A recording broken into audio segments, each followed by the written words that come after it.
Hello there, wonderful electronics students. Welcome to Educate. In this video, we'll be doing second order systems in natural response.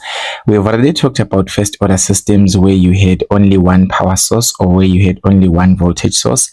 For example, let's just say if we had something like this is a voltage source. Maybe it was producing maybe 20 volts, and then let's just say that you were connecting it to a capacitor at some point.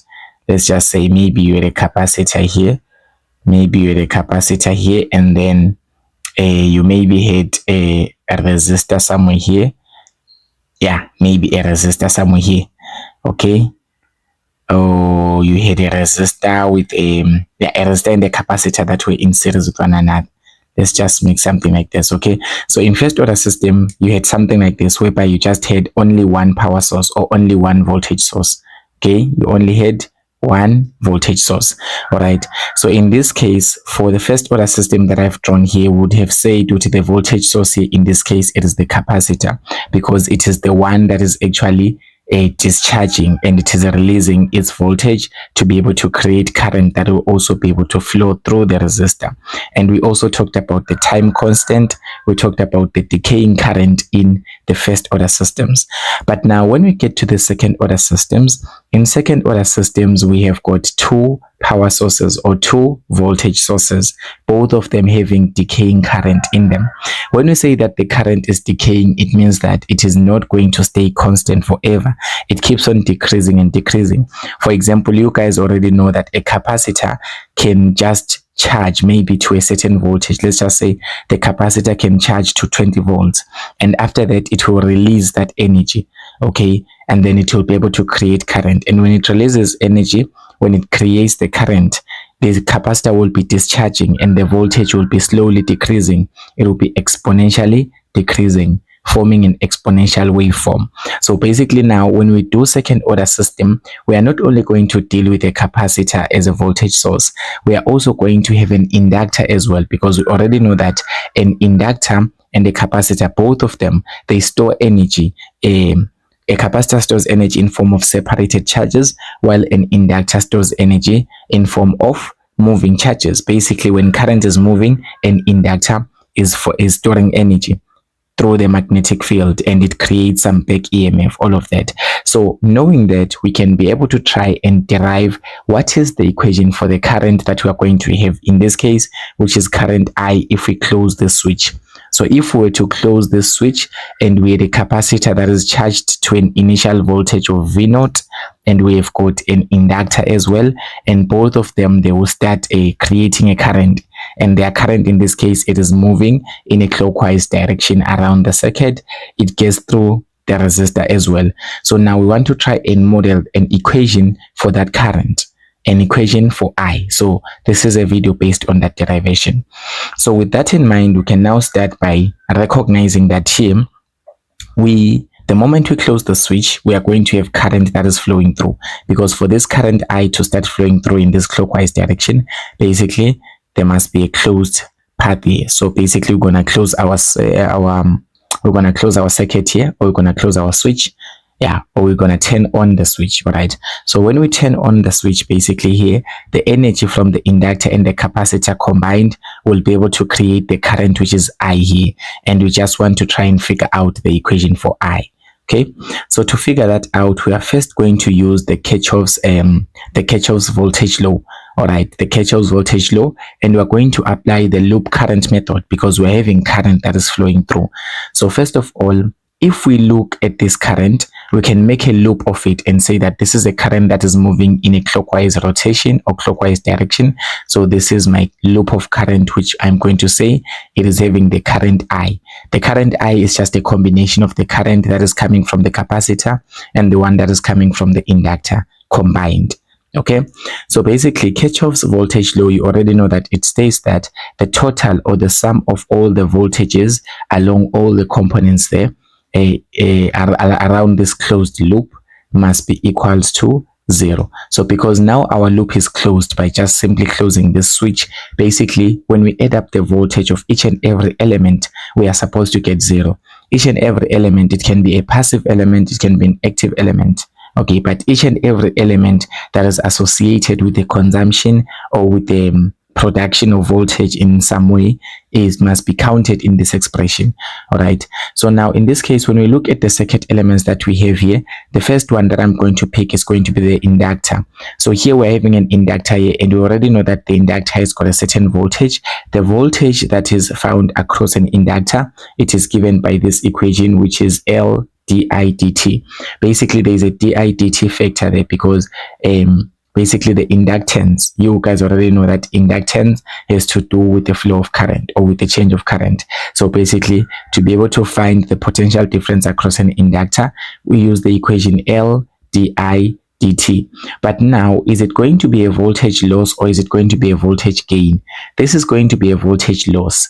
Reason being, basically the equation is saying that VL is equals to L di dt. Let's just look at why this is going to be a voltage loss and not a voltage gain, because some might throw an argument and say that this must be a voltage loss, it must be a voltage gain because the inductor is producing some voltage.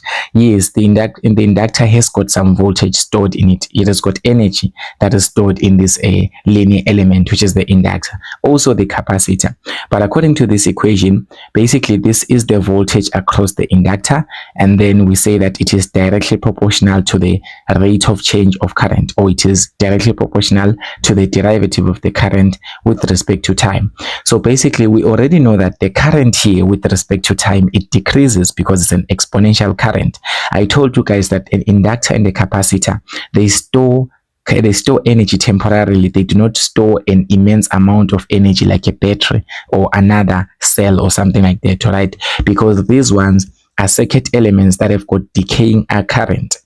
So the current in the capacitor will decay immediately. So this di dt, this rate of change di dt, this di dt, it is negative or it is less than zero. Why is it less than zero? It's because the current is decreasing exponentially. So in other words, we can say that here our voltage across the inductor will also have a negative value because it will also be decreasing. The inductor will not be able to have a voltage of 20 volts for long. No. That 20 volts will decay and decay and decay. Reason being, there will be some decaying current that is produced because this is not a continuous voltage source, okay? A battery is a continuous voltage source. It keeps on giving the energy, a direct voltage energy, that type of energy.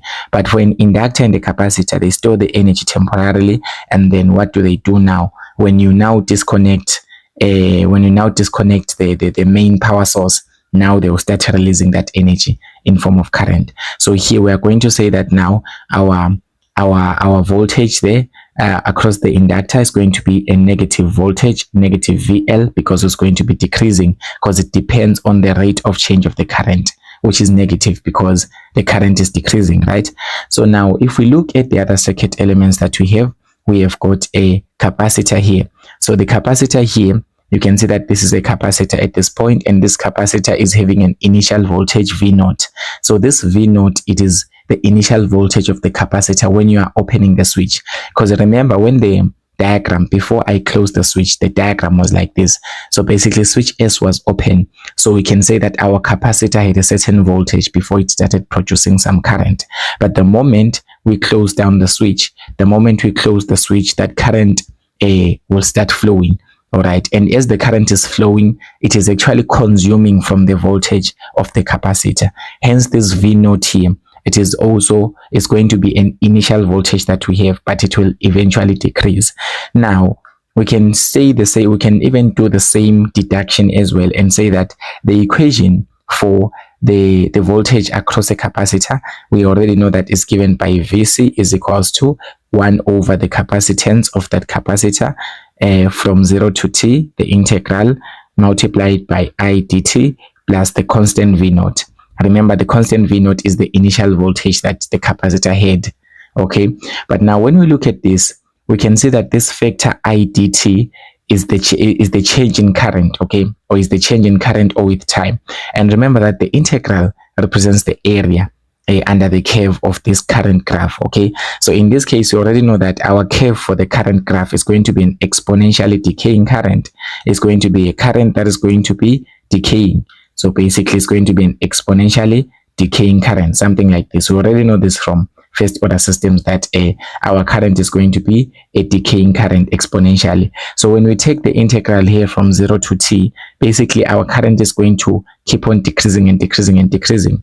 And realistic, we can also look at it from another perspective and say that the voltage across the capacitor, it will keep on decreasing with time. So as this time factor changes, here on the x-axis, basically the voltage across the capacitor will keep on decreasing. Hence, we're going to say it's going to be a negative voltage there. So negative VC. Okay. And then now when we go now for the resistance, we already know that here the resistance, basically a resistor, it is one of those elements, circuit elements that absorb energy. Okay, and they have an ability to dissipate power irreversibly. So the resistor cannot be able to store the energy in itself, but it uses up the energy. All right, it cannot store the energy in itself, but it uses up the energy. So we already know that its voltage there is going to decrease as well. So we're going to have a negative VR there. So now, having this in mind, we can just make substitutions of the equations, because we already know that basically this voltage across an inductor will be given by L, negative L di dt. And then we can say that our VC will be given by what?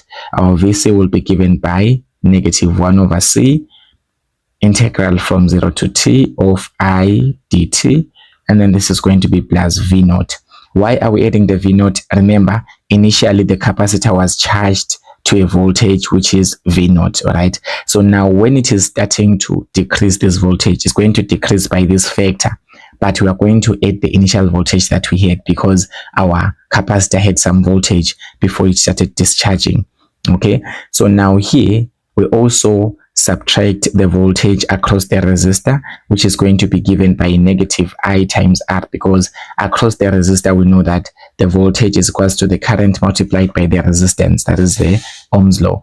And from here, to simplify our equation, we need to kind of get rid of the integral, or we can just multiply first by negative 1 here, because we can see that we're having a negative, and it becomes a bit hard to deal with it. So what can we do? We can multiply by negative 1 through the entire equation. If we do just that, we're going to have L di dt.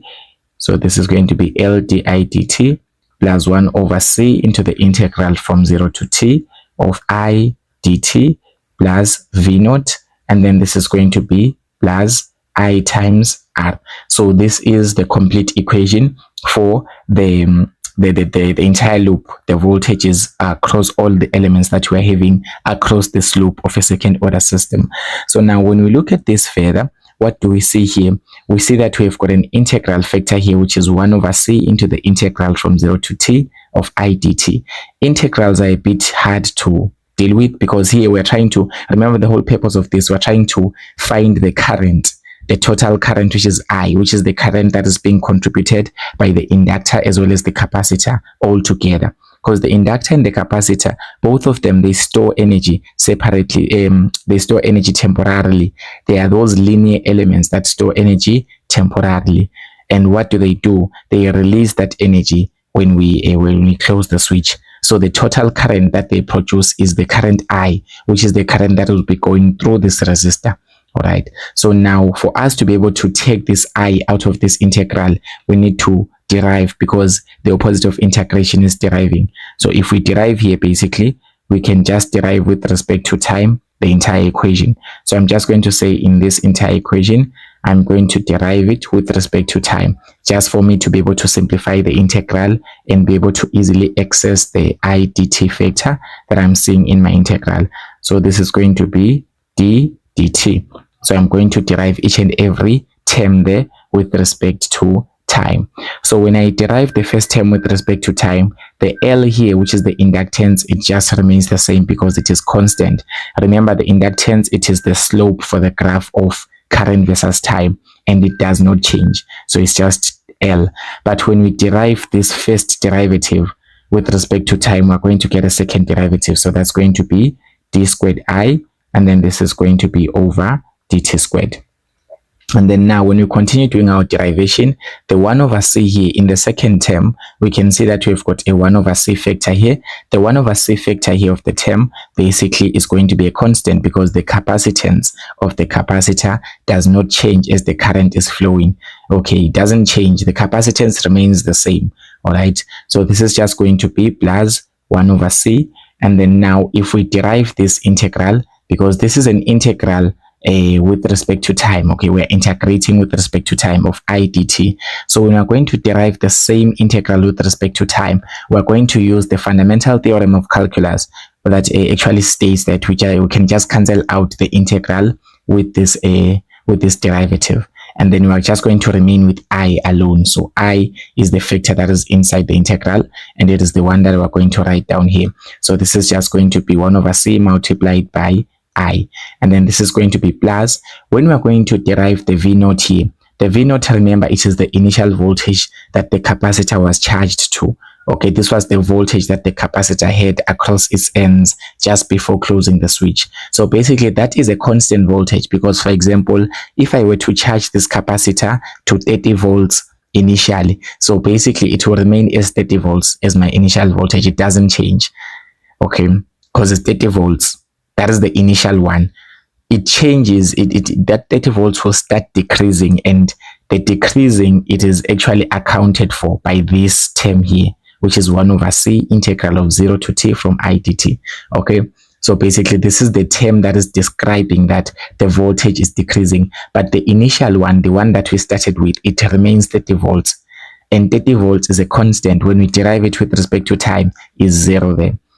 And then now when we are going to differentiate as well the last term of this equation is IR here. The IR, there is an I there. So the current, it does change with time, but the resistance remains constant, because the resistance cannot just suddenly change because now there is current flowing through. So the resistance will remain the same while the current will change with respect to time. So we are deriving the current with respect to time. And from here, we can see that we have got a second order differential equation. You guys already know differential equations, that this sum of voltages across the resistor, the inductor, and the capacitor must be 0. We started with that Kirchhoff's voltage law across a closed loop. All right, but now this is actually forming a second order system, a second order differential equation, because we can see that in the first part we have got the second derivative of the current, we have got the current as a single term here, and here we have got the first derivative of the current. So basically this is a second order equation, a second order system. It's a second order differential equation, because remember, the second order differential equations, their highest derivative is the second derivative. So now we can just rewrite our equation just as 0 is equals to L times the second derivative of current with respect to time. So I'm just going to say this is the second derivative of current with respect to time, and then this is going to be plus the resistance multiplied by the first derivative of current with respect to time, and then this is going to be plus a 1 over c times I. So I'm just going to say plus I over c. Okay, so I've just rearranged my terms so that this can be recognized as a second order differential equation in a standard form. Okay, so having this standard form, we can be able to now say we can have our characteristics equation from here. So our characteristics equation, how is it going to be like? First of all, we are aware that whatever current that we are trying to look for, we may not know the actual current. It is the one that we're trying to derive, but whatever current that we're trying to derive, we are very sure that it is going to be exponentially decreasing. And we already know that from the first order systems, what did we say about exponentially decreasing current? Basically, the exponential decreasing current will be given by the amplitude A, E to the power of st. And all we have to do is to try and solve what is the value of s in this case. All right. What is the value of s? So basically this is the general equation that we have for a decaying current. So basically, since here the decaying current, you already know that it is given by this general equation with an initial amplitude e to the power of st, we can now relate this to our second order system. This is our second order system here. The second order consists of the second order differential equation consists of the second derivative, right? It has got the first derivative and it has got the current without being derived. So we need to try and find the second derivative and the first derivative for this current here that you are having. So if you find the first derivative of current with respect to time, I'm going to say this is going to be I prime at t. So if I differentiate this with respect to time, since it's a natural exponential function, this is going to give me a times s e to the power of st. And then if I find the second derivative, therefore, I'm going to get a times s squared e to the power of st. So this is just differentiating this exponential function that we have. And at this point, we know that this is the current equation, this is the first derivative of the current, and this is the second derivative of the current. Now, what can we do with this? We can now use this information, or we can now substitute this information into our second order differential equation that we obtained from the Kirchhoff's voltage law. Because remember that at the Kirchhoff's voltage law, we obtained a second order differential equation in its standard form. So if I substitute into this equation, let me just rewrite the differential equation. The differential equation was 0 is equals to L d squared I dt squared, and then it was, this is plus R di dt, and this was plus I over c. So when we substitute those, we can just say 0 is going to be equal to L multiplied by the second derivative. We already found out that is going to be A times s squared e to the power of st, and then this is going to be plus, and then when we substitute the other one, this is going to be R multiplied by the first derivative, which is di dt. It is A s e to the power of st, and then this is plus the current I is given by A e to the power of st, and then this is all over c, which is the capacitance. Okay, and then now what do? We just simply factorize. When you factorize here, we can just take out the common factors. The common factors that I can see in all these three terms, it is the A, it is appearing in all of them, and the e to the power of st, it is also appearing as a common factor on both the equations, on all the three terms I meant. So basically, A e to the power of st is all constant, and then we see that we are going to remain with L times s squared inside the bracket, and then this is going to be plus R times s, and then this is going to be plus 1 over c, and then this is our characteristics equation here.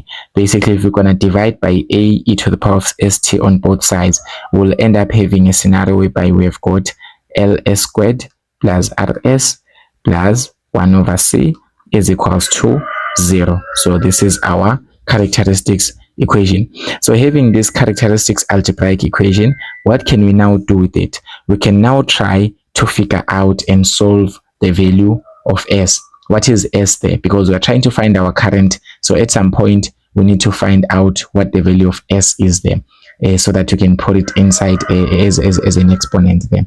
Okay. So the value of S there, how can we find it?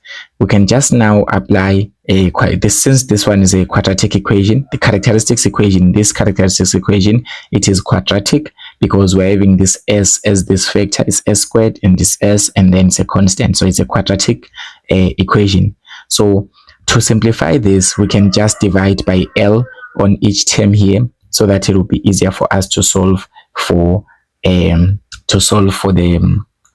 the S factor. So if we cancel out these two, we are going to have a simplified form of our quadratic equation, which is going to be S squared plus R over L times S, and then this is plus 1 over C times L there, and this is going to give you 0.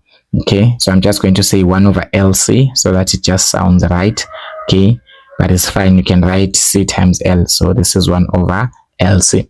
And then now our task is to now solve this quadratic equation. When you solve this quadratic equation, we are definitely going to find the value of S. We can just use the quadratic formula for simplicity, since we are having here S squared. So our equation, we say that it is S squared, and then this is plus R over L times S, and then this is going to be plus 1 over L times C, which is going to be equals to 0. So to solve for S here, we can just use the quadratic formula. We already know that the value of A is the coefficient of the S squared factor. So A is equals to 1. The value of B, it is this coefficient. So this is B is equals to R over L. and then the value of C, it is the constant here, which is going to be C there. So basically, if we substitute into our quadratic formula, this is going to be negative into the value of B. The value of B is R over L. So negative into R over L plus or minus the square root of B squared. Remember, B is supposed to be R over L squared, and then this is minus 4 times the factor A is 1 there, and then C is 1 over LC, and then this is all over 2 multiplied by A, all over 2 multiplied by A which is 1. So this is just all over 2. So to simplify this, since we're having a plus or minus sign, we can separate the signs, but for now let's just try to substitute. If we try to substitute them, or if we try to simplify, I meant this 2 here can just divide into this L, and then we are going to have something like negative R over 2L. So negative R over 2L. This is plus or minus. And then here, basically, this 2 here, if we square it, is going to be 4, right? And then you can be able to put it under the square root using mathematical principles. So you can just put it as 4 inside the square root. So if you accommodate the 2 into the square root, you're going to have a scenario whereby you've got R over L squared minus 4 times 1 over LC, and then this is all over 4. So this 4 here, it is now under the square root. So basically, this 4 under the square root is the same thing as the 2 outside the square root. All right, and then now you can solve them. When you solve there, you're going to have 2 values of S. So the first one, we're going to call it S1, which is going to be negative R over 2L. And then we're going to take the plus sign. Since here we're having a plus minus, we're having 2 signs. We only take the plus sign there. When you take the plus sign there, we're going to see that this is going to give us R plus the square root of, remember that here we're having 4, and we can just divide it with this L here. When we divide this 4 with this L, since there's a squared here, it has to be 2 inside the bracket. So we can just rewrite this as R over 2L squared. Okay, just try to analyze the mathematics carefully there. And then the 4 here can also cancel out. This 4 can also cancel this 4, and then we'll remain with minus 1 over LC. So this is going to be minus 1 over LC. So this is the first value of S that we can get. Then the second value of S is going to be what? The second value of S there is going to give us S2, which is going to be negative R over 2L. And then this time, remember there's a plus minus sign here, so we're going to take the minus this time. So this is minus the square root of R over 2L. It's just going to be the same as the first one. R over 2L minus 1 over LC. So these are the 2 possible values for S. These are the 2 possible values for what? For S. So now S must always be less than 0. So S must always be less than 0. So this exponent that we're having, this exponent for the current here, which is S, it must always be less than 0. Why must it always be negative? Because the current will exponentially be decreasing, and we know that for this exponential function, for this natural exponential function to decrease, it must have a negative exponent. You can never tell me that your exponential current is decreasing, yet you have got a positive exponent. Basically, whenever we see a decreasing exponential function, we already know basically that whatever value of S or whatever exponent that we're going to have, it must be negative. There is no other way of getting a negative exponent except if we have got S as a negative exponent. So the t can never be negative because the t there is representing the time taken for the current to decay. So the time can never be negative at any cost in physics, all right, or at any time. It can never be negative. So the S factor there must always be a negative. This must always be a negative value. So now, what does this tell us about this exponential current? Because now we've already solved the value of S. This actually tells us now that the current is having 2 values of S. And since we're having 2 values of S, it makes sense, very much sense, because we already know that in basic terms, we are having a second order system here. We're having a second order system because we're having 2 power sources inside. we're having two power sources. So the presence of two power sources already tells you that we're having two things that are producing current. So this current I that we're going to have, the current I is a function of time. When we rewrite it, we are going to rewrite it in terms of what? In terms of both the sources, because we know that the current is actually combined. And remember that current is actually a linear quantity. It's not the same as power. It is actually a linear quantity. So now, since it's a linear quantity, what does that mean, or what does that suggest to you? It simply means that you can add it to another current. It is additive.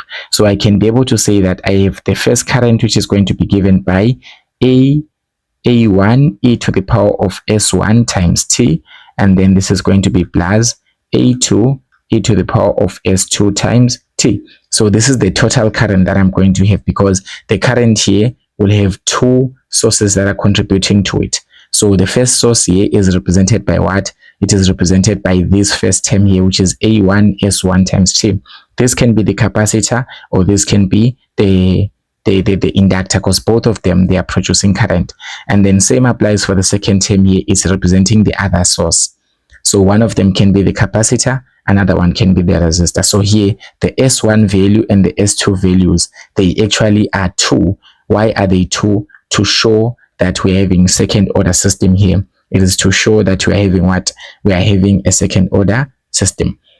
All right. So now from these cases, you can be able to know whether your current is critically damped, it is under damped, or it is over damped, because we've got three cases. It can be critically damped, it can be under damped, or it can be over damped. So those are the three cases that we have.